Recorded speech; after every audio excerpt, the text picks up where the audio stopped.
Olá, meus irmãos, boa noite. Agora sim, acho que vai dar certo.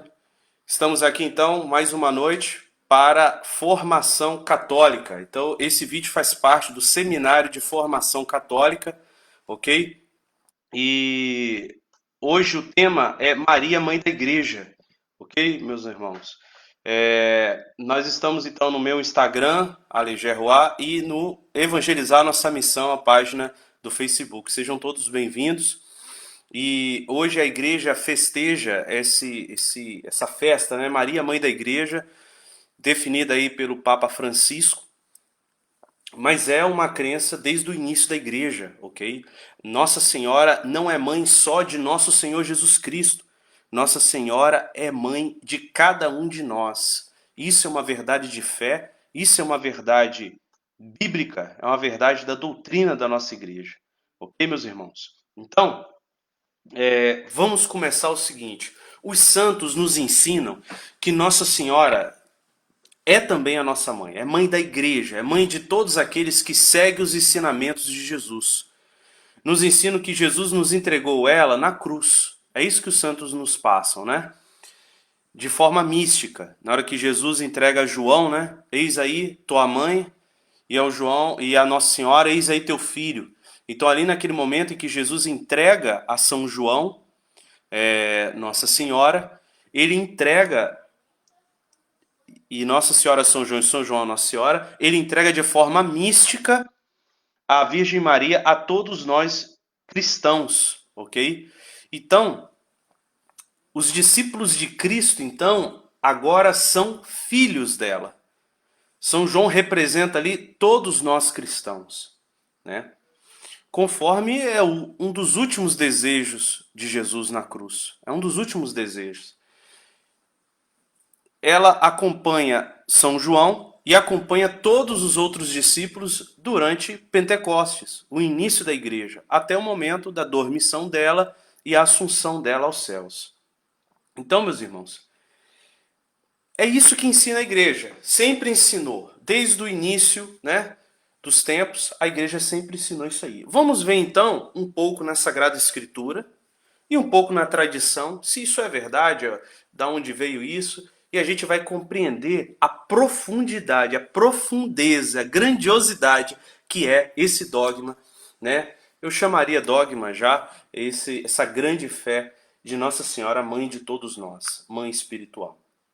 O apóstolo São Paulo nos ensina sobre o mistério da Igreja de Cristo. A Igreja é o próprio Cristo, do qual Cristo é a cabeça e nós somos os membros, né? Nós que estamos em graça. Isso é um mistério assim grandiosíssimo, né? É um mistério muito grande, excelso. Esse mistério está claro em algumas passagens que eu vou ler para vocês aqui brevemente. Primeira carta de Coríntios, capítulo 12, versículos 12 a 27. Ele diz assim: opa, estou na segunda carta. 12 a 27, ele diz assim: porque como o corpo é um todo, tendo muitos membros, e todos os membros do corpo, embora muitos, formam um só corpo, assim também Cristo. Embora um só Espírito, fomos batizados todos nós para formar um só corpo. Judeus ou gregos, escravos ou livres, e todos fomos impregnados do mesmo Espírito. Preste atenção. Todos nós formamos um só corpo. E o Espírito Santo tem a primazia da graça dessa unidade da igreja. É o Espírito Santo que faz essa unidade do corpo místico. Assim, o corpo não consiste em um só membro, mas em muitos. Aí ele fala a figura aqui do pé, do olho. Deus dispôs no corpo cada um dos membros. Beleza. E aí, no versículo 23, ele diz assim: os membros do corpo que temos por menos honrosos, a esse cobrimos com mais decoro. O que em nós são menos decentes, recatamo-lo com maior empenho. E aí ele vai fazendo essa analogia do corpo nosso, com as partes do corpo, com o corpo místico de Cristo. E aí no versículo 27 ele diz assim: ora, vós sois o corpo de Cristo, e cada um de sua parte é um de seus membros.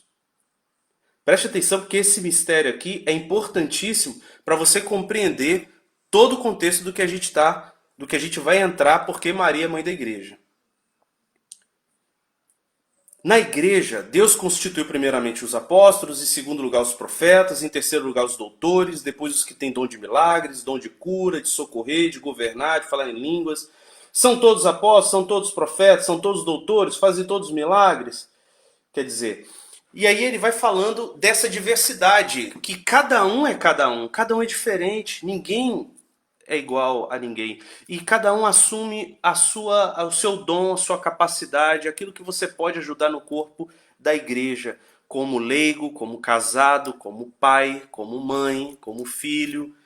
E cada um tem que cumprir o seu papel nesse mistério.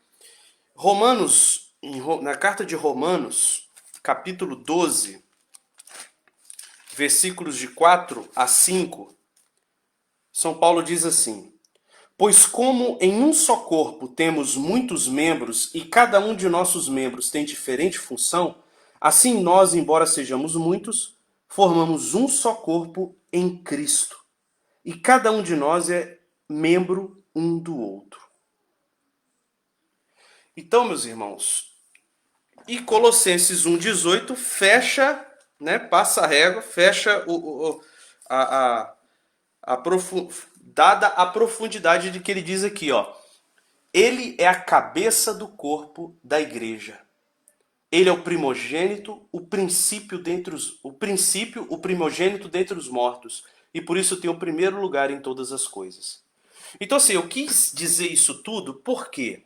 Porque o Cristo total é a igreja. Jesus Cristo é a cabeça da igreja e nós somos os membros. Essa é a vontade de Jesus, e nós vimos na novena do Espírito Santo essa semana o quão profunda é essa união que Cristo quer em nós. Jesus fala: assim como eu estou em ti, ó Pai, e tu estás em mim, que eles estejam em nós. Então é uma união muito mais profunda do que uma união humana, é uma união espiritual, dada pelo poder do Espírito Santo, que nos faz um com Cristo. Dessa forma, meus irmãos, se Jesus é o corpo da igreja, São Leão Magno vai dizer lá no início da igreja, lá na patrística, lá no início, ele diz assim: a geração de Jesus Cristo é a origem do povo cristão. E o nascimento da cabeça é o nascimento de todo o corpo.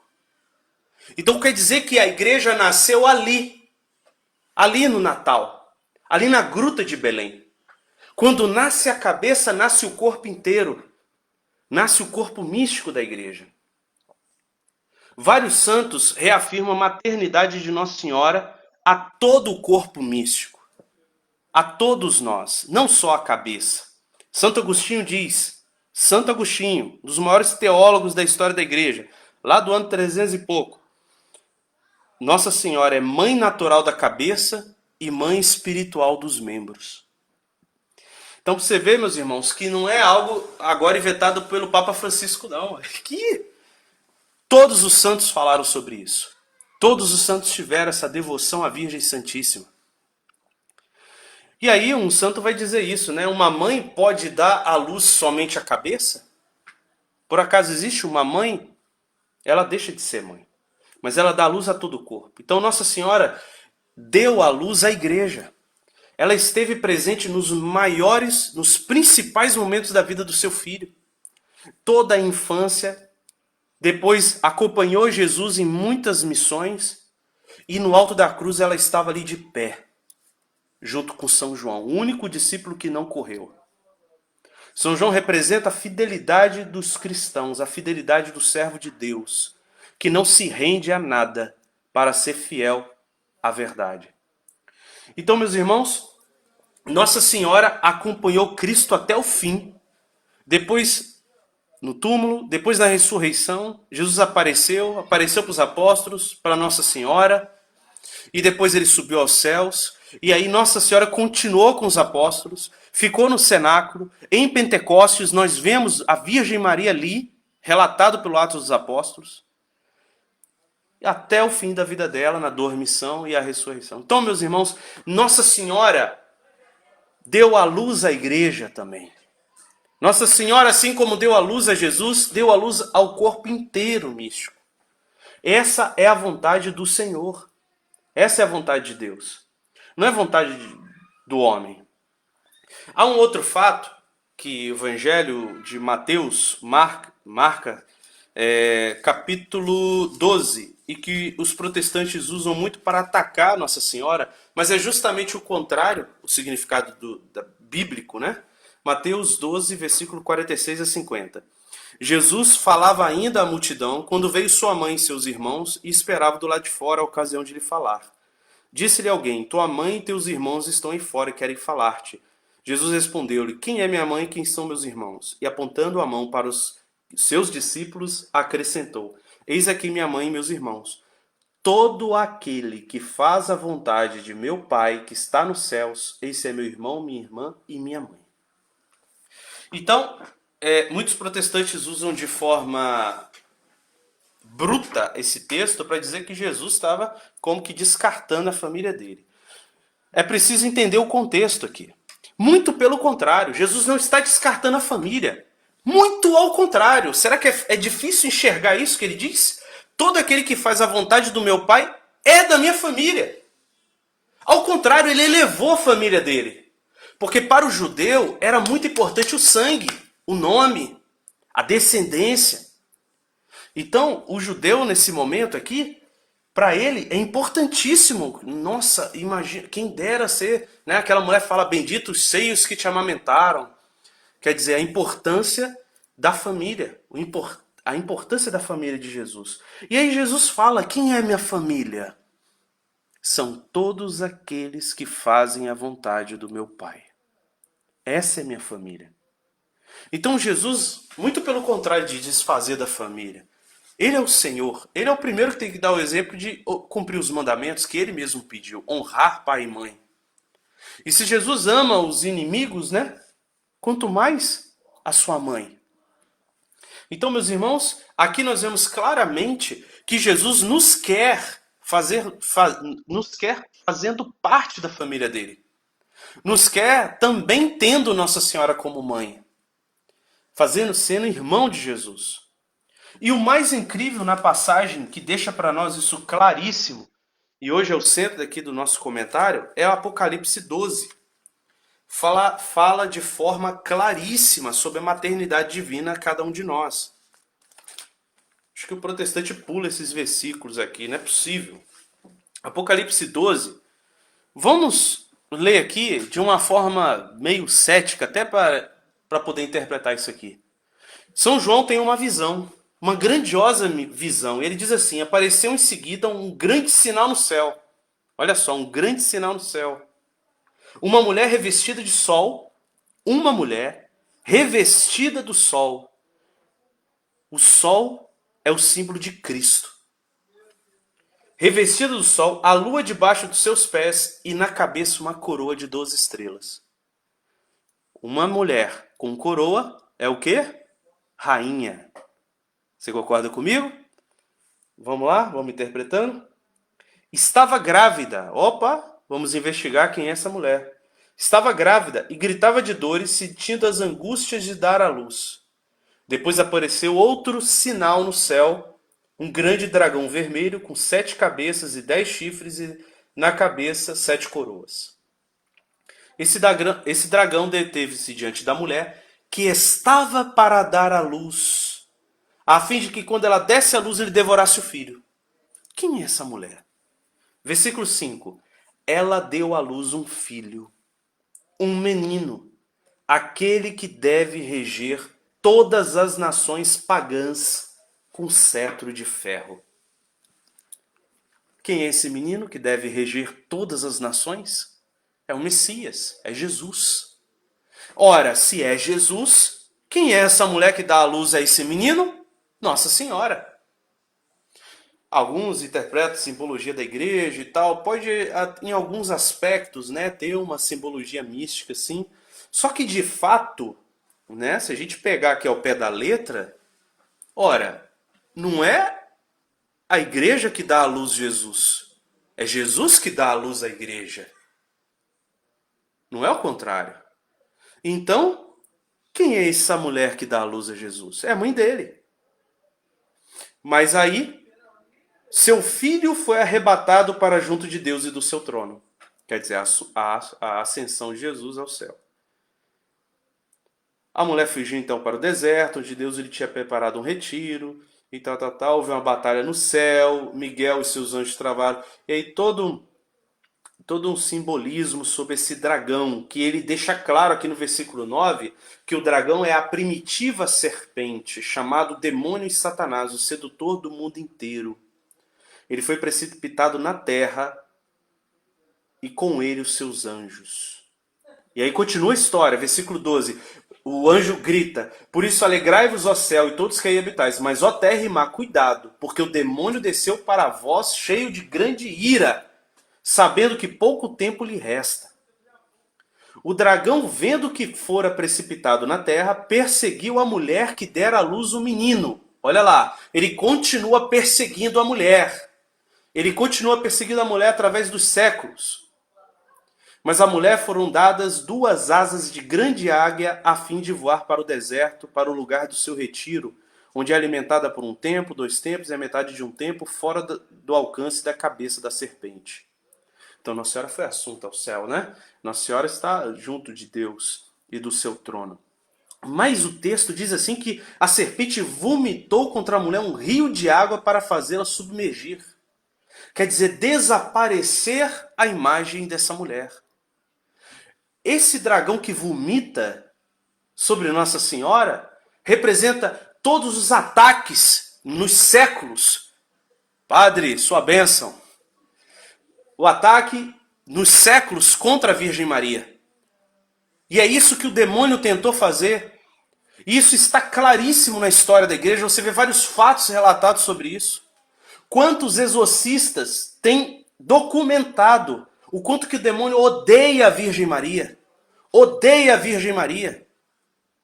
Porque ela é humilde e ele odeia a humildade. Ora, meus irmãos, como que o diabo vai odiar se fosse ela um ídolo, como xinga aí os protestantes? Então, meus irmãos, olha o que a Bíblia fala.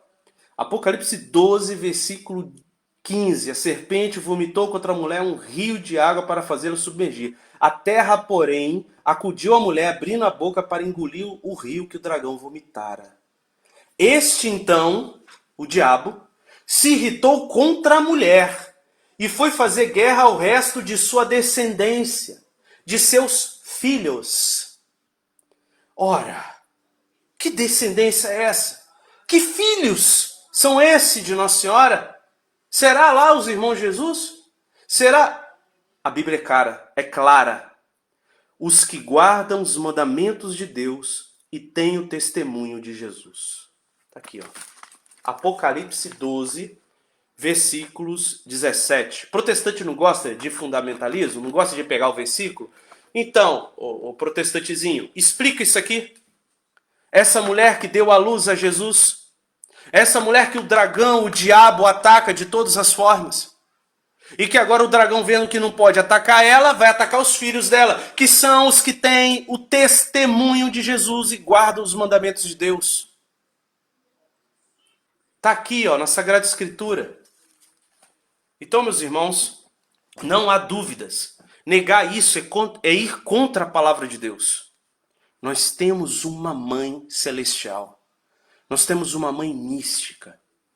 E saindo um pouco agora desse ambiente, né, de apologética, de protesto, defendendo Nossa Senhora, porque é bom defender, mas de uma certa forma, meus irmãos, quando a gente cai muito nesse ambiente, o que acontece? A gente fica só no raso. E existe uma profundidade muito maior aí. Muitos protestantes... sim, tem aqui, ó. A mulher que gera um menino é Maria Santíssima, pois a igreja não gerou Jesus. Isso aqui eu já expliquei para vocês. O próprio apóstolo, em Romanos 8, 29, apóstolo Paulo diz assim: os que ele distinguiu de antemão, Jesus, né, também os predestinou para serem conformes à imagem do seu filho, a fim de que este seja o primogênito entre uma multidão de irmãos. Então nós somos chamados a ser um exército de Jesus, um exército de Cristo. Ele é o primogênito de uma multidão de irmãos, diz o apóstolo Paulo em Romanos 8:29. Também sobre o poder da comandante celestial, a Virgem Santíssima. Muitos protestantes querem diminuir a figura de Nossa Senhora, dizendo que ela é muito abaixo de Deus, que Deus está muito acima de Nossa Senhora. É claro que está. É claro que Deus é Deus. Nossa Senhora é uma criatura, né? A filha de Deus. Está mesmo. Só que eles enchem o peito, né, para falar mal de Nossa Senhora, como se eles fossem alguma coisa, né? A última cereja do bolo. Quem somos nós, meus irmãos, para falar de Nossa Senhora? Quem somos nós? Eu faria uma comparação, por exemplo, né, do Sol. A distância do Sol até a Lua, você sabe quanto que é a distância do Sol? São 150 milhões de quilômetros. Aí o cara aqui pode falar, olha lá, a Lua, a distância, o Sol é muito maior, olha lá, o Sol, olha a Lua, 150 milhões de quilômetros. Só que a minha distância da Lua, meu amigo, são 385 mil quilômetros. Então, claro que Nossa Senhora está infinitamente abaixo de Deus. Deus é eterno. Nossa Senhora é uma criatura. Mas quem sou eu diante de Nossa Senhora? Quem é o ousado a levantar a voz contra a Virgem Santíssima? O ousado a falar mal da mãe de Jesus? Meus irmãos, isso é seríssimo. A outra teoria protestante é que se diz que não se deve amar muito, porque senão Deus vai ficar irado, Deus vai ficar com ciúmes, como se a gente fosse cometer idolatria. Peraí, gente, pelo amor de Deus, idolatria é colocar algo no lugar de Deus. No lugar de Deus. Nossa Senhora é Nossa Senhora, São Francisco é São Francisco, Padre Pio é Padre Pio, Jesus é Jesus, Deus é Deus, o Espírito Santo é Espírito Santo. Desculpa falar assim, mas só um jumento chamaria Nossa Senhora de deusa. Talvez os protestantes não devem ter mesmo a imagem de Nossa Senhora lá, senão eles vão adorar. De tão cabeça dura que eles são. Então, meus irmãos, é incrível que o nosso Deus é aquele que nos manda amar os inimigos, a perdoar aqueles que nos ofendem, a amar. E aí vem um indivíduo lá dizendo que eu não posso amar a mãe de Jesus? Com um discurso, né, poluído de ódio, de raiva, de protesto. Então, meus irmãos, é preciso desmascarar essas coisas. Isso não vem do Espírito Santo, isso não vem de Deus.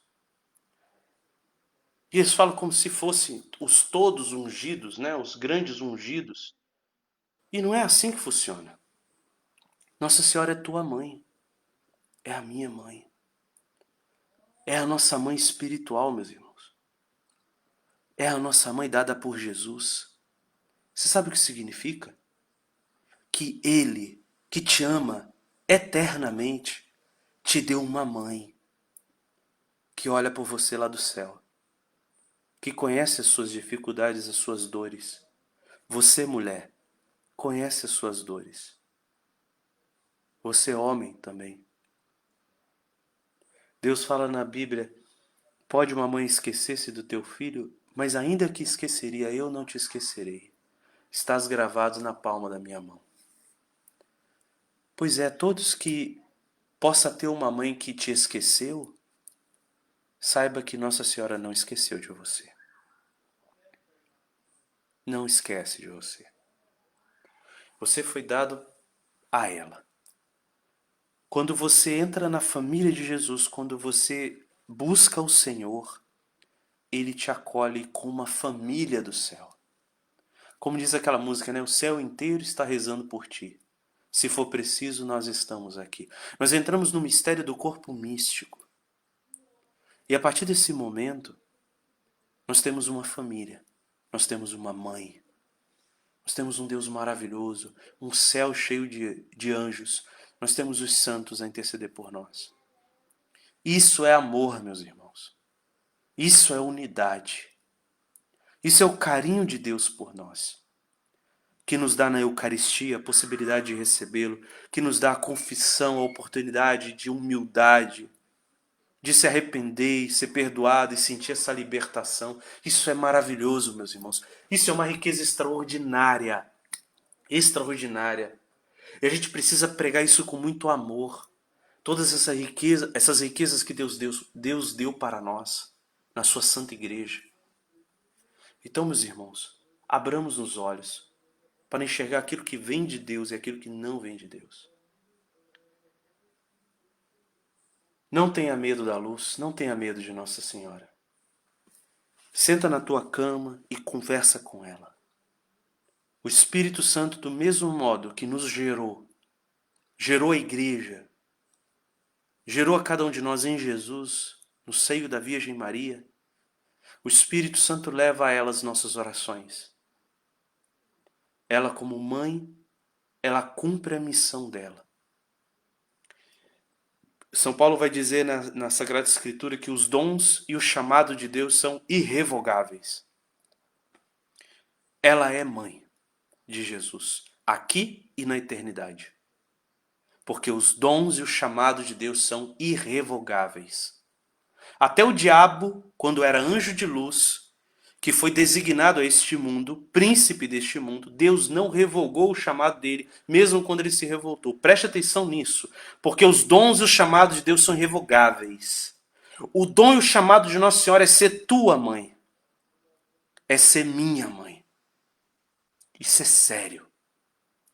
Ela é sua mãe mais profundamente do que a sua própria mãe. A sua mãe, Deus deu a graça de ser a sua mãe biológica. Mas Nossa Senhora é sua mãe espiritual. Quando você for para o céu, ela continua sua mãe. A nossa mãe também, de uma certa forma, né? Mas Jesus falou que quando nós formos para lá, nós seríamos anjos. Como anjos, né? Então, meus irmãos, peçamos a Nossa Senhora, peçamos ao Espírito Santo, que caia por terra todo esse ódio, esse rancor à Virgem Santíssima. Que caia por terra todas estas coisas que o diabo tem colocado na nossa humanidade, na nossa sociedade, tão cheia dessa cultura protestante. Peçamos ao Espírito Santo que tire esse ceticismo, esse materialismo do coração dos católicos. Que eles possam amar mais a Virgem Maria, não terem vergonha do Santo Terço, não terem vergonha de amar Nossa Senhora. Tenha certeza, meus irmãos, Jesus não vai ficar bravo de jeito nenhum. O mesmo Jesus que mandou-nos amar-nos os nossos inimigos, quer também que amemos a sua Mãe Santíssima. Eu gostaria de terminar com uma história que o professor Felipe Aquino narra aqui nesse livro, A Mulher do Apocalipse. Uma historinha de um santo que tenta resgatar uma alma que estava no leito de morte. E esse senhor era muito truculento, muito pecador, era um bandido, né? São Francisco Regis, jesuíta, empregou certa vez todos os meios e sua própria santidade para converter e confessar um assassino e salteador que seria executado no dia seguinte, sem conseguir a conversão do criminoso. É pena de morte, né? Como última tentativa, recorre a Maria. Tira do bolso uma estampa da Virgem e, mostrando-a ao condenado, pergunta: "Conheces esta?" "Sim", ele responde. Aí São Francisco Regis diz: "Ela ainda te ama." Diz o santo com todo carinho. Ao ouvir essas palavras, o assassino, como se acordasse de um sono profundo, responde: "Se me ama, então ela não me conhece." Aí o santo respondeu: "Ela te conhece e te ama." Aí ele: "Mas padre, eu matei." Aí o santo respondeu: "Ela sabe e te ama." "Mas padre, eu cometi grandes crimes." blasfemei horrivelmente. Ela ainda me ama? Ele respondeu: sim, sim, ela ainda te ama. Meu amigo, responde-lhe o santo, céus e terras passarão, mas as palavras de Jesus não hão de passar eternamente. Com lábios de sangue, morrendo, pregado na cruz, Jesus disse: eis aqui tua mãe, eis aqui teu filho. O condenado chora. Ele se arrepende e ele se confessa. A mãe da misericórdia o salvou. Meus irmãos, é uma história simples, mas profunda. De um homem que está prestes a morrer, irresoluto, ia morrer em condenação, em revolta. Naquele momento, Nossa Senhora, a imagem de Nossa Senhora, a figura de Nossa Senhora, o testemunho de Nossa Senhora pelo São Francisco Regis, amolece o coração desse homem. E ele se arrepende dos seus pecados e pede perdão a Deus. Meus irmãos, que maravilha! Que maravilha! Peçamos a Nossa Senhora que olhe agora por todos que estão passando fome. Ainda agora, antes de gravar essa live, eu estava triste porque uma amiga minha, chorando, me mandou um áudio. Dificuldade que eles estão passando fome. Peçamos a Nossa Senhora o socorro do céu, nosso mundo, que tem muita gente sofrendo. Tem muita gente sofrendo. Salve, Rainha, Mãe de misericórdia, vida, doçura e esperança nossa, salve. A vós bradamos os degredados filhos de Eva. A vós suspiramos, gemendo e chorando neste vale de lágrimas. Eia, pois, advogada nossa, esses vossos olhos misericordiosos a nós volvei, e depois desse desterro mostrai-nos Jesus, bendito é o fruto do vosso ventre. Ó clemente, ó piedosa, ó doce sempre Virgem Maria, rogai por nós, Santa Mãe de Deus, para que sejamos dignos das promessas de Cristo. Amém. Em nome do Pai, e do Filho e do Espírito Santo. Amém. Amém, meus irmãos. Salve Maria, que Deus abençoe a todos. Amanhã a gente continua a nossa formação às 10 horas. Grande abraço, Shalom.